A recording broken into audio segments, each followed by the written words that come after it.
Bahkan ulama kita menyebutkan bahwasanya al-isbal yaitu mengulurkan pakaian di bawah kedua mata kaki minal kabair, termasuk di antara dosa besar.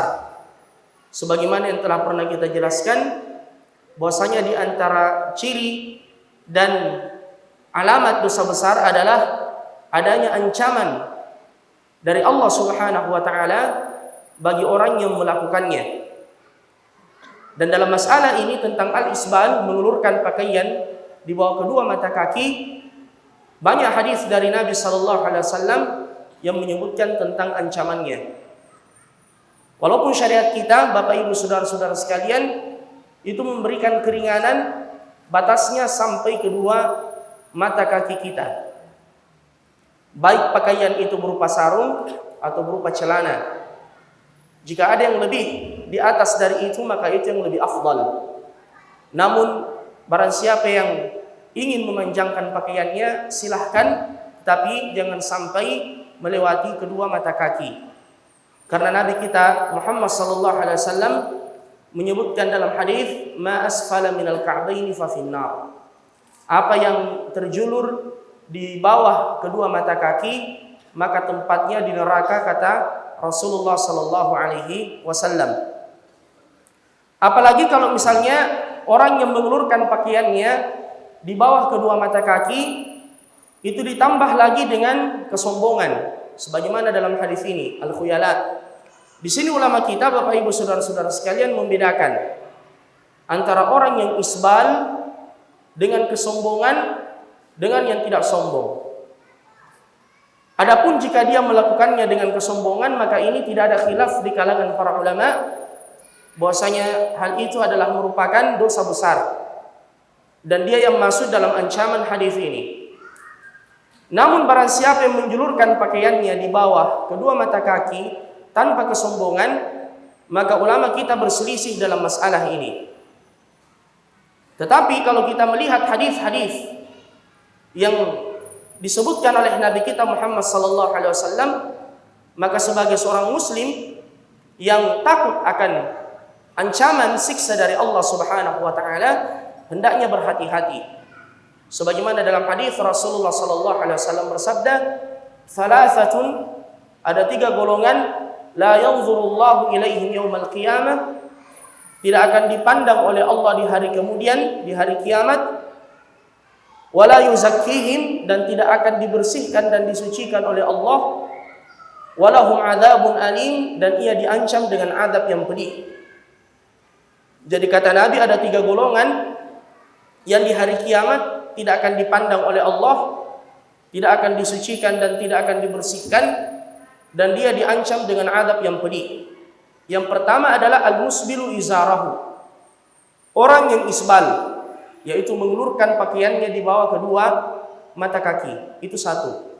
Yang kedua adalah al-mannan, orang yang memberi berharap balasan yang lebih besar.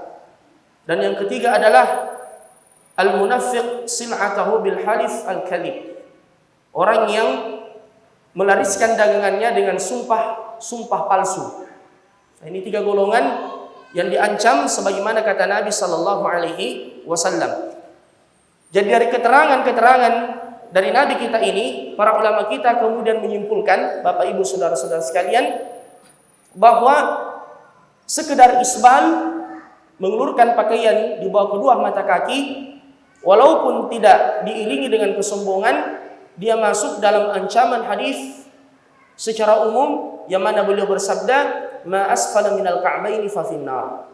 Apa yang berada di bawah kedua mata kaki, maka tempatnya di neraka. Tentu hukumannya lebih ringan. Namun jika disertai dengan kesombongan, maka dia diancam dengan hadis yang kita sebutkan tadi. Lebih besar siksaannya dan ancamannya di hari kemudian nanti. Tidak akan dipandang oleh Allah, tidak akan disucikan oleh Allah, dan dia mendapatkan azab yang pedih. Oleh karenanya Bapak Ibu saudara-saudara sekalian, ini bagian dari ujian yang Allah Subhanahu wa taala berikan kepada kita sebagai seorang muslim. Allah yang memerintahkan kita salat, Allah yang memerintahkan kita puasa, Allah yang memerintahkan kita berzakat, Allah yang memerintahkan kita menunaikan ibadah haji. Allah yang melarang kita meminum minuman keras, Allah yang melarang kita memakan babi, Allah yang melarang kita meminum khamar, Allah yang melarang kita memakan bangkai, Allah yang melarang kita makan riba, Dia juga yang melarang kita untuk isbal. Dan tidak ada dalam agama ini, Bapak Ibu saudara-saudara sekalian, perkara yang sepele. Karena mungkin ada yang mengatakan, mengapa sampai segitunya? Masa hanya gara-gara pakaian seseorang mendapatkan hukuman dan diancam seperti yang disebutkan tadi? Karena Allah Subhanahu wa taala berfirman di dalam Al-Qur'an, "Inna sanulqi 'alaika qawlan tsaqila." Kami akan menurunkan kepada kalian perkataan yang berat. Jadi dalam agama ini tidak ada perkara yang ringan. Ayyuhal ikhwah. Tidak ada dalam agama ini sebagaimana yang difahami oleh sebahagian orang, ada kulit, ada isi. Semuanya min indillah, datangnya dari Allah Subhanahu wa taala. Sehingga Anas bin Malik, salah seorang sahabat, pernah berkata kepada para tabi'in, kalian terkadang melakukan sebuah perbuatan dosa yang menurut kalian lebih enteng dan lebih ringan dari sehelai rambut. Namun kami menganggapnya di zaman Nabi sallallahu alaihi wasallam minal mubiqat, termasuk di antara perkara yang bisa membinasakan kami. Dan andaikan ini perkara yang ringan, Bapak Ibu saudara-saudara sekalian, maka tidak mungkin kemudian disepelekan oleh Nabi kita Muhammad sallallahu alaihi wasallam. Begitu pula sahabat-sahabat beliau setelahnya.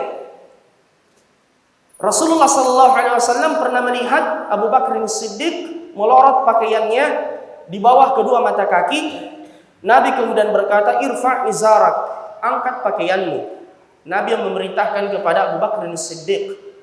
Walaupun Abu Bakar As-Siddiq mengatakan, sesungguhnya saya bukan termasuk yang sombong dalam melakukan perbuatan yang seperti ini ya Rasulullah. Ya, dan ternyata riwayat ini yang banyak dijadikan oleh sebahagian saudara-saudara kita sebagai dalil bahwasanya jika isbal tanpa diiringi dengan kesombongan itu tidak mengapa. Padahal kita melihat Bapak Ibu saudara-saudara sekalian, yang pertama dari sisi bahwasanya Rasulullah sallallahu alaihi wasallam melihat Abu Bakar As-Siddiq itu isbal, beliau tidak membiarkannya. Beliau menegurnya, menyuruhnya untuk mengangkat pakaiannya. Itu satu. Yang kedua, Abu Bakar As-Siddiq mengatakan, saya tidak termasuk, atau dia mengatakan, inna ahada syaqqiyya yastarhi ma lam ata'ahad. Sesungguhnya salah satu di antara pakaianku ini ya Rasulullah biasa tidak sengaja melorot kalau saya tidak menahannya. Jadi Abu Bakar As-Siddiq itu tidak sengaja, bukan sengaja. Beliau tidak sengaja. Apalagi dalam biografi beliau memang beliau dikenal salah seorang sahabat yang kurus. Jadi kalau ada yang isbal tidak sengaja, itu tidak ada dosa di dalamnya. Seperti yang dilakukan oleh Abu Bakar As-Siddiq radhiyallahu anhu. Dan beliau kemudian mengangkatnya ketika disuruh oleh Nabi SAW untuk mengangkatnya. Dan yang ketiga, Nabi berkata kepada Abu Bakar As-Siddiq, innaka lasta mimman yaf'al dzalika khuyala. Kau wahai Abu Bakar tidak termasuk orang yang sombong yang melakukan perbuatan itu. Tentu ini tazkiyah dari Nabi kita Muhammad sallallahu alaihi wasallam, alladzi la yantiqu 'anil hawa in huwa illa wahyu yuha. Yang tidak berkata-kata dengan hawa nafsu melainkan dengan wahyu dari Allah Subhanahu wa taala. Kemudian dalil yang lain dari sahabat yang mulia Umar radhiyallahu anhu. Ketika beliau ditikam oleh salah seorang Majusi yang bernama Abu Lu'lu' al-Majusi yang menikam Umar radhiyallahu anhu, sebagaimana dalam peristiwa yang masyhur ketika beliau memimpin salat subuh. Abu Lu'lu' al-Majusi ini yang tidak pernah masuk ke masjid kecuali hari itu, memang niatnya ingin menikam Umar radhiyallahu anhu.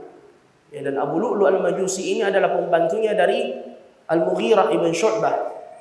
Profesinya membuat alat untuk menghancurkan atau meratakan adonan tepung yang dibuat roti.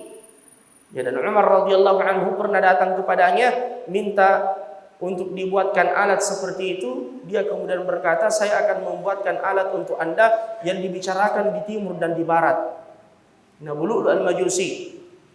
Dia masuk, dia berdiri di saf terdepan, dan ketika Umar memimpin salat, dia maju menikam Umar sampai terburai usus beliau radhiyallahu anhu. Beliau tidak sadarkan diri. Beliau kemudian diangkat dan salat dilanjutkan oleh Abdurrahman ibn Auf pada waktu itu. Dan ketika beliau sudah sadar, ayyuhal ikhwah, dan kondisi beliau masih sangat payah, datang orang-orang menjenguk beliau, membesuk beliau, dari para pembesar, kalangan para sahabat, dari semua kalangan.